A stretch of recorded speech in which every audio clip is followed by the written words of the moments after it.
Queremos que el Señor aumente nuestra fe aquí en María Evangelizadora Radio, un pedacito de cielo en tu hogar. Nos complacemos en presentar Crece en tu fe con nuestro hermano Américo Tejada. Que nunca olvide tus promesas. Saludos en este glorioso día. Saludos en este glorioso día. Y bendiciones a los radioqueyentes que escuchan María Evangelizadora Radio, que están sedientos de la palabra de Dios. Les envía un saludo a su hermano Américo Tejada, de la parroquia de San Simón Estac San José, que está localizada en el Bronx y pertenece a la Arquidiócesis de Nueva York. Estamos aquí todos los miércoles de 4 a 5 p.m. y los sábados de 9 a 10 a.m., hora de Nueva York. A los hermanos que viven en Nueva York, la ciudad, que quieran ponerse en contacto con su servidor, pueden llamarme al 718-933-5299. En este segmento de estudio bíblico titulado Crece en tu fe, estamos estudiando el credo de los apóstoles, que es la profesión de nuestra fe católica, donde profesamos una sola fe en los misterios, en las doctrinas que solo podemos conocer gracias a la revelación divina que nos afirma que Dios es una trinidad de personas divinas. Y nos dice que no creemos en fórmulas, sino en realidades que esas fórmulas expresan y que la fe nos permite tocar. Es nuestro acto de confianza en todo lo que Dios es, lo que nos dice y lo que nos pide. Nuestro objeto no es un enunciado, sino una persona, porque no se puede amar a quien no se conoce. Que los artículos del credo de los apóstoles nos acompañen en el camino hacia el conocimiento, que es nuestro camino hacia el amor. Pero antes vamos a comenzar con una oración y nos vamos en el nombre del Padre, del Hijo y del Espíritu Santo. Señor, que todo lo que hagamos este día inicie con tu bendición y termine con tu ayuda. Que todo lo que digamos este día sea motivado por tu amor e inspirado por tu gracia. Que nuestras obras de este día reciban tu inspiración y perduren en tu paz. Todas estas cosas, Padre Celestial, te las pedimos en el dulce y poderoso nombre de tu Hijo Jesús, que vive y reina en unión del Espíritu Santo, quien es Dios, por los siglos de los siglos. Amén. Los créditos de estudios bíblicos son dados al doctor Scott Hahn, a la Biblia de Jerusalén y a la hermana Evelyn Morán y su ministerio de música. A los hermanos y hermanas que viven en el Bronx, para invitarlos a nuestro ciclo de oración de la parroquia de San Simón Estac San José, que está localizada en el 2191 Valentine Avenue, esquina calle 182, comenzando con la misa a las 7:30 p.m. todos los viernes por la noche. Para anunciarles que también tendremos una misa de sanación el segundo viernes de cada mes a las 7:30 p.m., donde se impartirá el sacramento de la unción de los enfermos y también se orará por ellos. Así que traigan todos sus enfermos o vengan para orar por ellos. Habrá acceso para personas en silla de ruedas. También tendremos una hora santa con la exposición del Santísimo, todos los jueves de 7 a 8 p.m., así que todos están invitados. En el segmento anterior estamos hablando sobre el Evangelio según San Juan, capítulo 8, versículo 41. Y decíamos que en este pasaje bíblico habla de la preexistencia de Jesús y los hijos de la verdad. Aquí, el Señor Jesús dirige su discurso a los judíos que habían creído en él. Estos judíos eran gente del pueblo y no las autoridades, por lo que sigue se verá que su fe era frágil e imperfecta. Para ser verdadero discípulo de Jesús, no basta oír su palabra, sino permanecer en ella según lo anuncia Juan capítulo 6. Solo así se llegará al conocimiento vivo y experimental de la verdad. Dice, la verdad es la revelación que el Señor Jesús trae al mundo. Y esta revelación es fuente de libertad. La libertad que aquí se proclama nada tiene que ver con una libertad política o social. Tanto verdad como libertad tienen aquí un valor religioso o espiritual. La liberación total y absoluta que el Señor Jesús ofrece al mundo es trascendente y escatológica. Él, o sea, el Señor Jesús, es la verdad. Él, o sea, el Señor Jesús, es el gran liberador, porque nos libera del pecado. La verdad, que es Él, según lo anuncia Juan capítulo 1. Es la realidad total del don de Dios en el Hijo suyo. Y los judíos que la rechazan no son ni los verdaderos descendientes de Abraham, según Gálatas capítulo 3, ni los hijos de Dios, según Juan capítulo 5. Comenta San Juan Pablo II que estas palabras encierran una exigencia fundamental y al mismo tiempo una advertencia. La exigencia de una relación honesta con respecto a la verdad como una condición de auténtica libertad. Y la advertencia, además, de que se evite cualquier libertad aparente, cualquier libertad superficial y unilateral, cualquier libertad que no profundiza en toda la verdad sobre el hombre y sobre el mundo. Hermanos, la libertad adquiere su auténtico sentido cuando se ejercita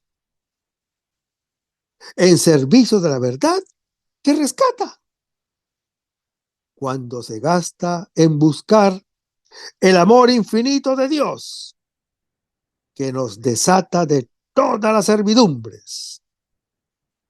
Los creyentes no tenemos que pedir prestado a nadie el verdadero sentido de este don, porque la única libertad que salva al hombre es cristiana, nos lo dice San José de María. Hermanos, la verdad de que habla el Señor Jesús no es una doctrina que debe ser impuesta a la fuerza por sus partidarios. No necesita propagandistas pertrechados con argumentos y con citas bíblicas, sino testigos que hablen de su experiencia. El Señor Jesús dice, la verdad los hará libres, porque nuestra verdad consiste en vivir conforme a nuestra vocación de hijos de Dios.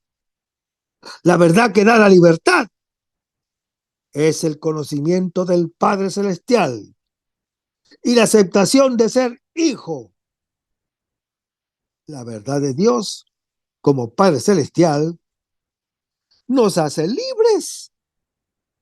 La mentira de un Dios patrón al que hay que servir o contra el que hay que rebelarse nos vuelve esclavos, porque la relación padre e hijo condiciona y determina toda otra relación.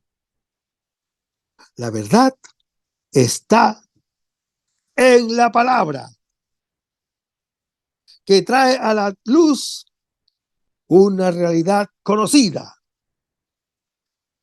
El error está en la palabra que no corresponde a la realidad. La mentira está en la palabra errada, dicha a propósito, para inducir a otro al error.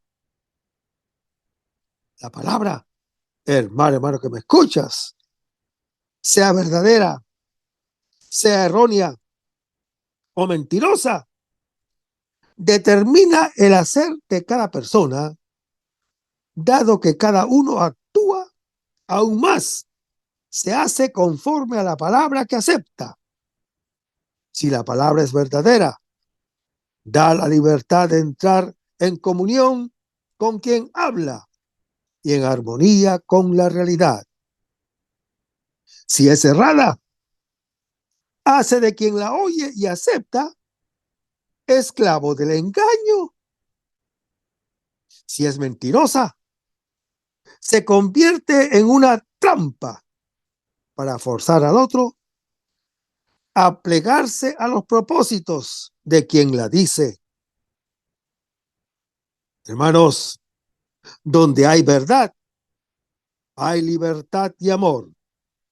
Donde hay error, hay confusión e ignorancia.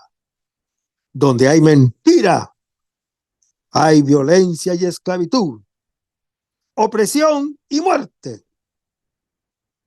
La palabra rige las relaciones de los hombres entre sí y con las cosas. La lengua es como el timón de una nave, según lo anuncia Santiago capítulo 3, porque puede conducirla a puerto o hacerla naufragar. Para Juan, el evangelista, la verdad no es una idea, sino una persona concreta, y se llama Jesús, quien en todas sus acciones, en todos sus gestos y palabras, encarna la verdad del hombre. Se nos revela a sí mismo como Hijo de Dios y a nosotros los creyentes como sus hermanos. De esta verdad nace nuestra libertad de hijos, que nos hace ser como Dios, nuestro Padre Celestial. La libertad es la característica más propia y valiosa del creyente, pero también la más ambigua. La libertad, hermano que me escuchas, como el amor, es la realidad más adulterable y adulterada que pueda haber. Hermanos, según la mente de la Biblia, el creyente es libre en cuanto es imagen y semejanza de aquel Dios que es amor. Es libre porque es su interlocutor y amigo, capaz de responder al amor con amor. Su relación personal e íntima con Él, el absoluto, lo absuelve, lo desliga del dominio del propio placer o del propio deber y lo hace capaz de actuar en conformidad con el amor que experimenta. Hermanos, el principio de la libertad es, por consiguiente, el amor, que nos hace semejantes a Dios.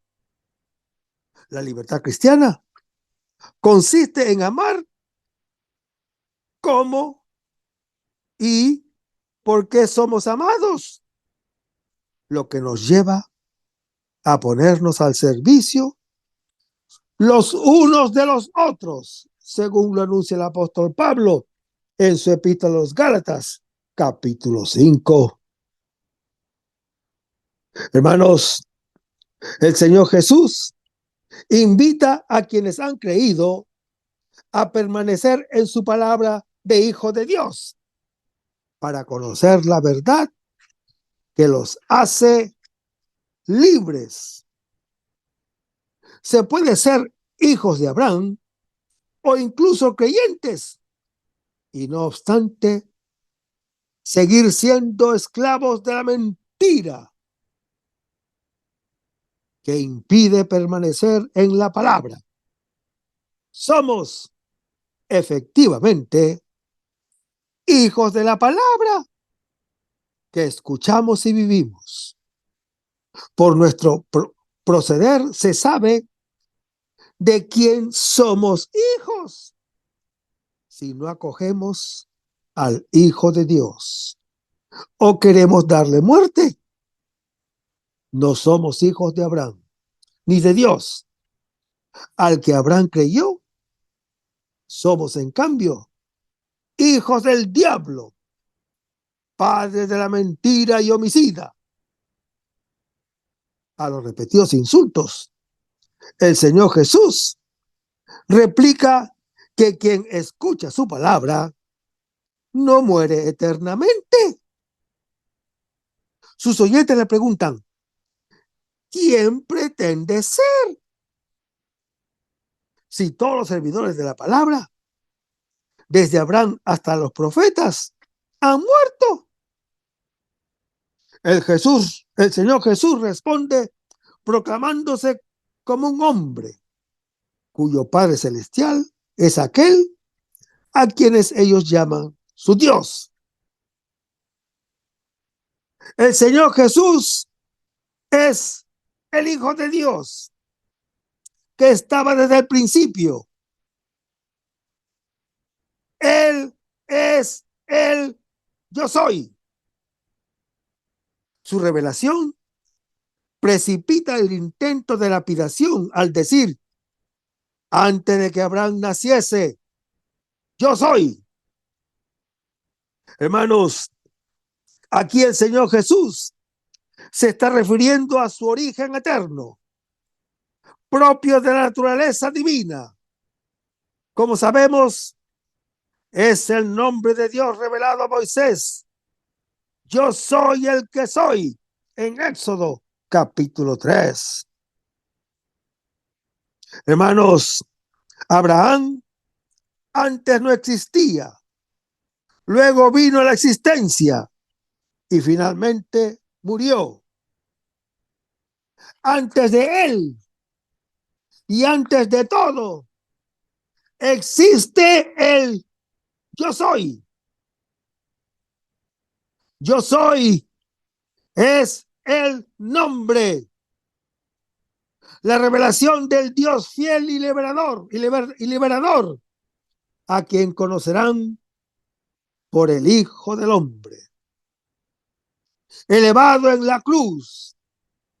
Hermanos, estas palabras constituyen el clímax de la manifestación del Señor Jesús como el Hijo de Dios, igual al Padre Celestial, que nos revela a Dios como Padre, suyo y nuestro.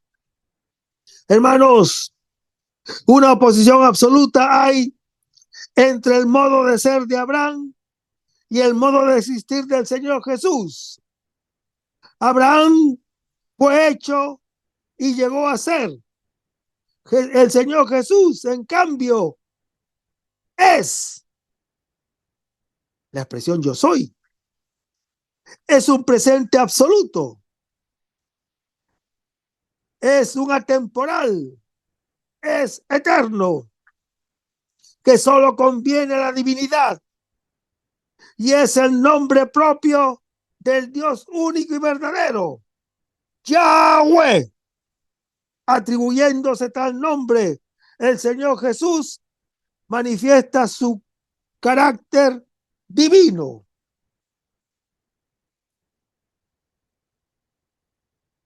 Pero no como Padre Celestial de cada individuo. Por lo tanto, pensaban hacer una afirmación era hacerse igual a Dios. Para un judío del siglo I, la afirmación de una filiación divina no era solamente escandalosa, sino una blasfemia, un delito castigado con la muerte.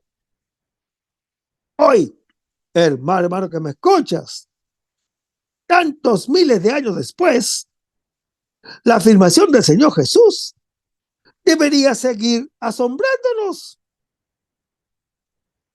Una teóloga escribe: los títulos de parentesco que contiene la Biblia tendría que sorprendernos más de lo que nos sorprenden.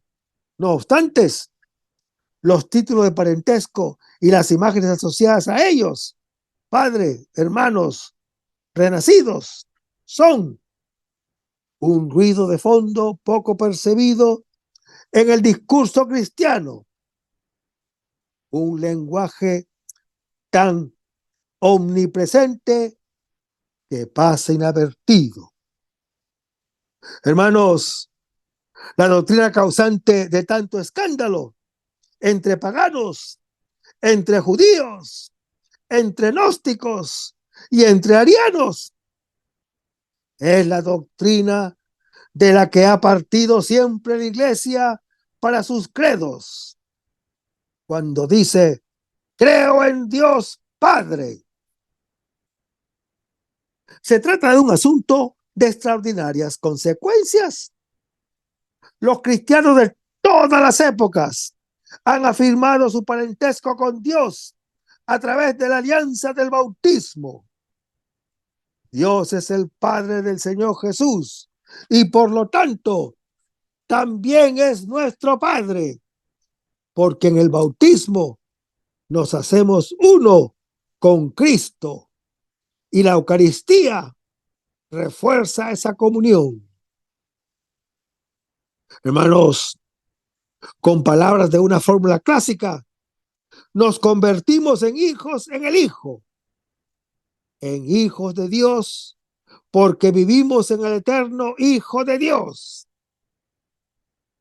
El Nuevo Testamento se muestra insistente en este aspecto.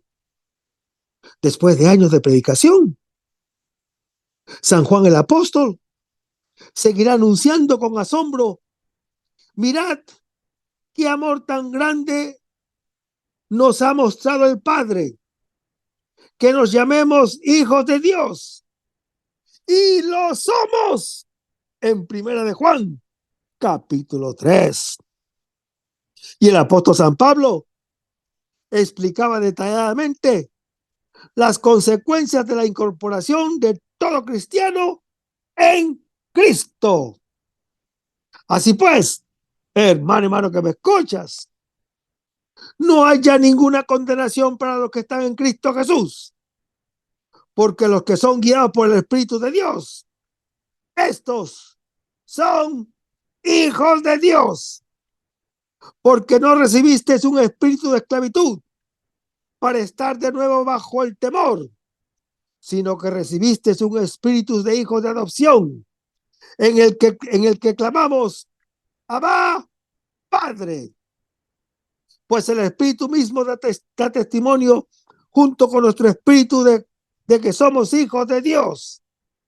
Y si somos hijos, también herederos. Herederos de Dios, coherederos de Cristo. Pero vayamos a Romanos capítulo 8, versículo 1 y después del versículo 14 al 17. Hermanos, aquí el apóstol San Pablo nos habla de la vida del creyente al impulso del Espíritu Santo. En Romanos capítulo 7, el apóstol San Pablo ha descrito con colores muy vivos la sombría situación del hombre bajo el imperio del pecado. Antes de la justificación por la fe, el pecado aparece con todo su poder de dominio. Se ha servido inclusive de la ley mosaica para ejercer mejor su poderío. Hermanos, la ley mosaica es buena en sí, pero imponente para hacer justo al hombre. La razón ve lo que es bueno y lo aprueba pero no puede superar la fuerza del pecado. En tal situación, el hombre va irremediablemente a la condenación de muerte exigida por la ley mosaica. Mas, he aquí que el hombre ha sido justificado. ¿Cuál será ahora su suerte? ¿Cuál? El apóstol San Pablo comienza por una conclusión, que es una oposición al deplorable estado anterior. No se refiere solo a lo inmediatamente precedente, sino a toda la situación de esclavitud largamente descrita en capítulos anteriores, donde se anunciaba ya la nueva condición del creyente, como si estáis bajo la ley, si no, no estáis bajo la ley, como dice el primero, no estás bajo la ley, sino bajo la gracia. Y lo dice en Romanos capítulo 6. Y hemos sido desligados de la ley, de manera que servimos en virtud de un espíritu nuevo. Lo dice en Romanos capítulo 7. Dice, ahora, que es esta nueva vida, después de la liberación obrada por Cristo Jesús y participada subjetivamente por la fe y el bautismo. No puede haber ya condenación alguna para aquellos que están en Cristo Jesús. Es decir, hermano que me escuchas, la pena de muerte, que ante todo consiste en la muerte espiritual, que conduce a la muerte eterna y escatológica, según lo anuncia el apóstol Pablo en Romanos capítulo 8, capítulo 5. No se cierne ya sobre aquellos que han sido sumergidos en Cristo Jesús y que viven con Él. La razón de esta situación favorable es porque la ley del Espíritu de la vida te liberó. El apóstol Pablo ha afirmado que el hombre vive prisionero bajo una fuerza que lo lleva al mal. Esa ley del pecado que está en sus miembros lo conduce a la muerte, según lo anuncia el apóstol Pablo en Romanos capítulo 8. Pues bien, hermano que me escuchas, ahora sabe por experiencia que su situación ha cambiado. De un régimen de esclavitud ha pasado a la libertad. Pero, ¿qué significa la palabra espíritu? ¿Qué significa? El apóstol San Pablo ha hablado de la ley de Dios, de la ley de mi mente, de la ley del pecado, de la ley en mis miembros, en Romanos capítulo 7, de la ley de la muerte, aquí en Romanos capítulo 8. Y ahora trata de la ley del espíritu de la vida. Hermanos, la palabra espíritu podría significar el espíritu del hombre bajo la gracia de Dios, superando la sola razón. Sin embargo, dado el contexto general, debe entenderse más bien del Espíritu Santo, dador de la vida. A la ley del pecado se opone, pues, la ley del Espíritu. El pecado llevaba a la muerte. El Espíritu es manantial de vida. Pero este nuevo estado se debe a Cristo Jesús. Se debe a su muerte y resurrección, según lo anuncia el apóstol Pablo en su epístola a los Romanos, capítulo 4, cuyos efectos saludables se aplican a aquellos que son sumergidos en Él, participando de su misterio total. Hermanos, en nuestro bautismo, la expresión, la ley del Espíritu de la vida, resume admirablemente los vaticinios de Jeremías capítulo 31 y de Ezequiel capítulo 36, renovado y transformado por el Espíritu de Dios, dado por Cristo glorificado. El creyente puede obedecer la voluntad de Dios, que no es ya para él un apremio exterior, sino la ley interior de su vida nueva. Un creyente no cree que haya recibido el Espíritu de Dios simplemente porque se le dijo que lo recibió en la confirmación. Si hay una experiencia característica en vida cristiana, esa es la del Espíritu Santo, actuando en nosotros. Y si bien lo importante no es sentir las cosas de Dios, sino creer en su palabra, es imposible, sin embargo, que un creyente no tenga una experiencia de Dios. ¿Qué fue imposible para la ley mosaica? Respondemos: hacer que el hombre no pecara, o, habiendo pecado, hacerlo justo. En otros términos, hermano que me escuchas, destruir el pecado. El apóstol San Pablo, queriendo salvar la ley mosaica, atribuye esa carencia de fuerzas no por causa de la misma ley, sino por culpa de la carne. Esto es, por el estado de terrible esclavitud en que se hallaba el hombre, presa del pecado, según lo anuncia Hechos capítulo 13. Hermanos, la desgracia era de tal magnitud que solo Dios podía remediarla. Y la remedió. Envió a su propio Hijo, que con él existe desde toda la eternidad, según lo anuncia Gálatas capítulo 4. Y le dio una carne semejante a la del pecado, es decir, lo hizo participar plenamente de la naturaleza humana pecadora, a fin de expiar el pecado.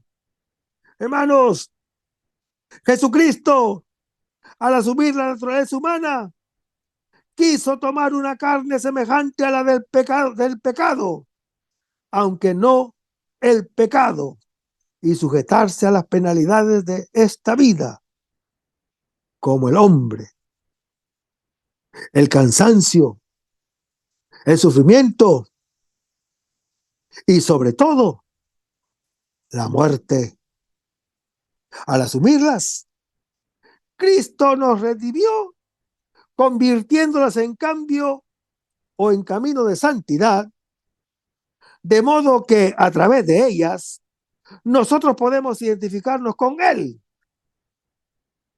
Hermanos, la vida según el Espíritu Santo es un vivir según Dios, que informa la conducta del creyente,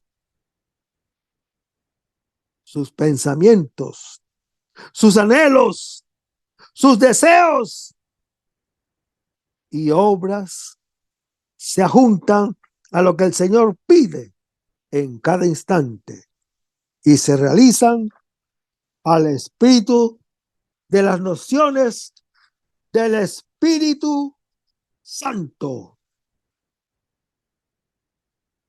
¿Habrá Dios enviado a su Hijo únicamente para que nos hable, nos dé leyes o nos entregue grandes ejemplos del amor divino? No. Repito, no. Pues la salvación de Dios nos da, la salvación de Dios que nos da, es algo muy distinto. Veamos lo que ocurre cuando queremos ayudar a otros. Nos gusta dar y ayudar, pero ellos no serán nunca responsables, sino afrontan por sí mismos sus problemas. Esto Dios lo sabía. ¿No es Él quien tiene piedad de los pecadores y se dice, pobres niños, tan irresponsables, voy a vestirlos de blanco y olvidar sus pecados para que tengan una cara santa y puedan sentarse a mi lado? Hermanos, para Dios no se trata de disfrazar la realidad, sino de recrear la humanidad. Era necesario, pues, que un miembro de la raza humana venciera al pecado, a esa fuerza de muerte que mantiene a la humanidad paralizada, y que le diera acceso a la gloria de Dios, según lo anuncia Romanos capítulo 3. Hermanos, el Señor Jesús, que nunca cometió pecado, toma sobre sí los pecados de los hombres, según lo anuncia Hechos capítulo 2. Después del sacrificio del Señor Jesús, su Espíritu Santo les permitirá vencer a la muerte. La expresión en una carne semejante a la del pecado no intenta significar una naturaleza humana solo parecida a los demás hombres, sino que quiere poner de relieve que el Hijo de Dios, al tomar la naturaleza humana, dejó de ser lo que antes era, según Filipenses capítulo 2. Además, hermano que me escuchas, aunque se haya hecho solidario de la condición humana pecadora, Él permaneció absolutamente sin pecado, según lo anuncia el apóstol San Pablo en su segunda epístola a los Corintios, capítulo 5. La pequeña cláusula "a causa del pecado" provoca un término técnico del vocabulario sacrificial del Antiguo Testamento. El sacrificio por el pecado de Éxodo capítulo 29 y Levítico capítulo 4, en esta perspectiva, el Señor Jesús es la víctima de expiación en la cruz, que sustituye a todos los antiguos sacrificios por el pecado, según lo anuncia Romanos capítulo 3. Hermanos, al enviar Dios a su Hijo, tenía un propósito: condenar al pecado, hacerlo desaparecer, destruirlo, sirviéndose para ello de la misma carne débil humana, asumida por Cristo. Hermanos, el apóstol San Pablo piensa sin duda en la muerte del Señor Jesús, pero si la cruz fue el supremo acto de expiación por el pecado de la humanidad, esto no excluye que toda su vida terrestre en la carne haya tenido también un valor de redención como consecuencia de la obra liberadora de Cristo.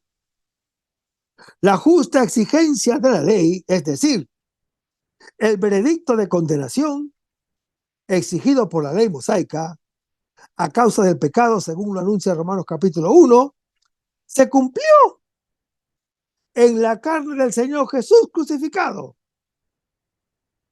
Esa satisfacción a la ley mosaica fue única y definitiva.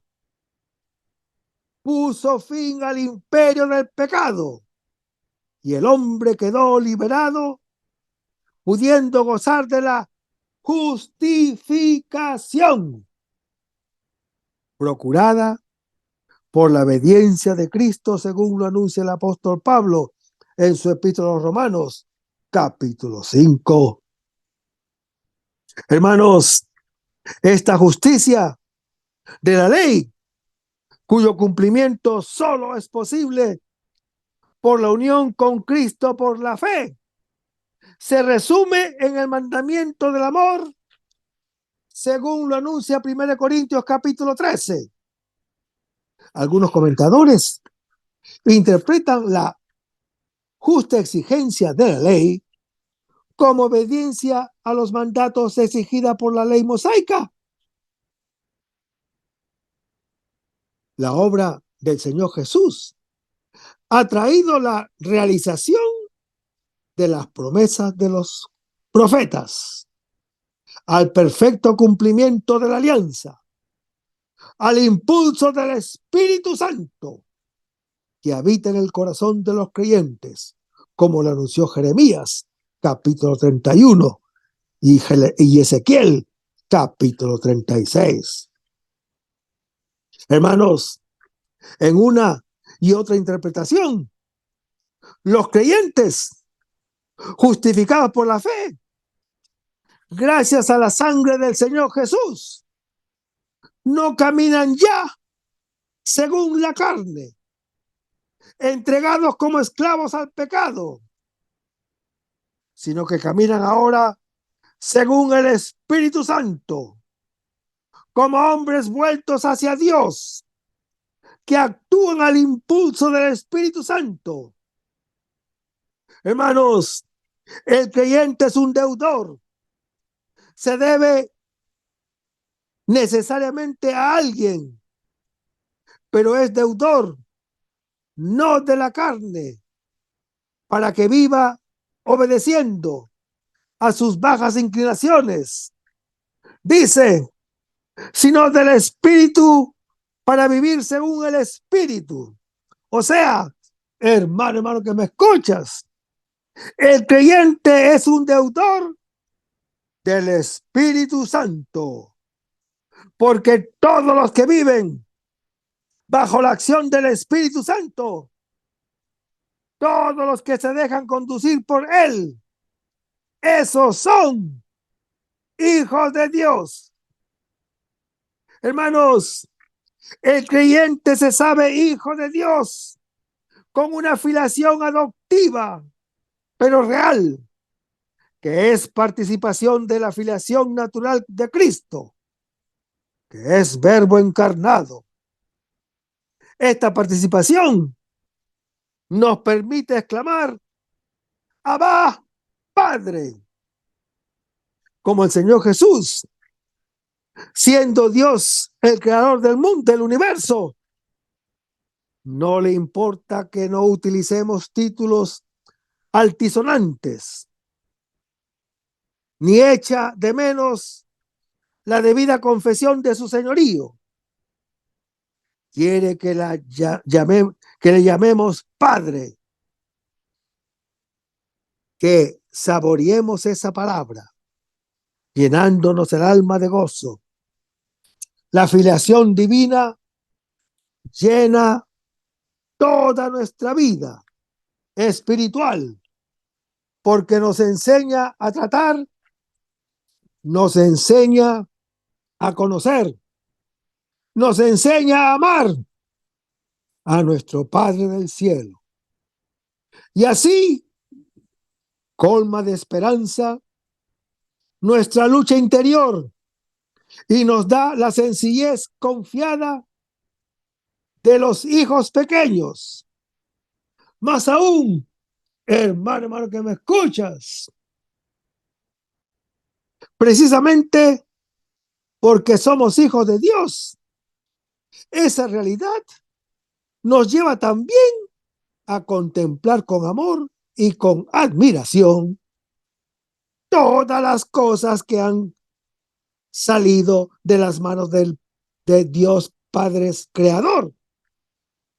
Y de ese modo somos contemplativos en medio del mundo, amando al mundo. Pero, ¿qué significa ser conducido por el Espíritu de Dios? Se dice que son conducidos por alguien. Primero, aquellos que son guiados por un director. Y eso lo hace en nosotros el Espíritu Santo, como maestro interior, que nos ilumina y nos enseña lo que debemos hacer. Segundo, aquellos que son movidos por otro agente. Y eso lo hace el Espíritu Santo en el hombre espiritual, ya que no solo lo instruye, sino que mueve su corazón más todavía. El hombre verdaderamente espiritual es llevado a obrar, casi no principalmente por su propia voluntad, sino por instinto del Espíritu Santo. Sin embargo, hermano que me escuchas, no por esto se excluye que el hombre espiritual obre por su voluntad y libre albedrío, porque es el Espíritu Santo quien causa en él el movimiento mismo de la voluntad y del libre albedrío, nos dice Santo Tomás de Aquino, gran santo de nuestra Iglesia Católica. Pues la pregunta es, ¿por qué los que son conducidos por el Espíritu de Dios, esos son hijos de Dios? ¿Por qué? ¿Qué relación hay entre la filiación divina y el Espíritu Santo? Primero, el elemento formal y constitutivo de nuestra filiación divina es nuestra incorporación a Cristo por la fe y el bautismo. Esto pertenece al orden del ser, porque todos por la fe sois hijos de Dios en Cristo Jesús. En efecto, cuantos habéis sido bautizados, os habéis revestido de Cristo. Lo anuncia el apóstol San Pablo en su epístola Gálatas capítulo 3. Pero ha sido el Espíritu Santo quien ha entrado en acción como fuerza divina para realizar ese nacimiento de orden sobrenatural, como lo anuncia Juan capítulo 3. Segundo, además, el don del Espíritu Santo es concomitante a la filiación, como el primero de sus elementos necesarios, según lo habla Hechos capítulo 2. Hermanos, el Espíritu Santo, que es el Espíritu de Dios y el Espíritu de Jesús, es puesto como un regalo en el corazón del creyente y es en él un principio de actividad que lo hace vivir según su condición de hijo de Dios, según lo anuncia el apóstol Pablo en su epístola a los Romanos, capítulo 5. Así, el Espíritu Santo entra en el orden de la actividad, en la justificación. El creyente recibe un espíritu de adopción filial, según lo anuncia el apóstol Pablo en su epístola a los Gálatas, capítulo 4. Y el resto, hermano que me escuchas, lo vamos a ver en el próximo segmento. Manténganse en sintonía. Vamos a pedirnos con una oración y lo hacemos en el nombre del Padre, del Hijo y del Espíritu Santo. Señor Jesús, ayúdanos a conservar el fervor espiritual, la dulce y confortable alegría de evangelizar, incluso cuando hay que sembrar entre lágrimas, como Juan el Bautista, como lo hicieron los apóstoles Pedro y Pablo y los otros apóstoles, y también esa gran multitud de evangelizadores que se han sucedido a lo largo de la historia de la Iglesia Católica, con un ímpetu interior que nada ni nadie sea capaz de extinguir. Señor Jesús, que sea esta la mayor alegría de nuestras vidas entregadas al Evangelio. Y ojalá que el mundo actual pueda así recibir la buena nueva de tu Evangelio, porque tenemos la tarea de anunciar el reino de Dios y de implantar tu iglesia en este mundo que todavía no te conoce. Todas estas cosas, Padre Celestial, te las pedimos en el luz y poderoso nombre de Hijo Jesús, que vive y reina en unión del Espíritu Santo, quien es Dios, por los siglos de los siglos. Amén. Hasta el próximo segmento. Que el Señor nos bendiga. Aumenta mi fe, Señor, aumenta mi fe. Aumenta mi fe, Señor, aumenta mi fe. Que nunca olvide tus promesas, que nunca olvide tus palabras, que Él lo crea, que no lo dude jamás. Tu palabra me dice: todo el que pide se le dará, y el que toque a la puerta se le abrirá. Todo es posible para ti, Señor. Aumenta mi fe, Señor, aumenta mi fe. Aumenta mi fe, Señor, aumenta mi fe. Aumenta mi fe, aumenta mi fe. Aumenta mi fe, aumenta mi fe. Aumenta mi fe, aumenta mi fe. Aumenta mi fe, aumenta mi fe, Señor.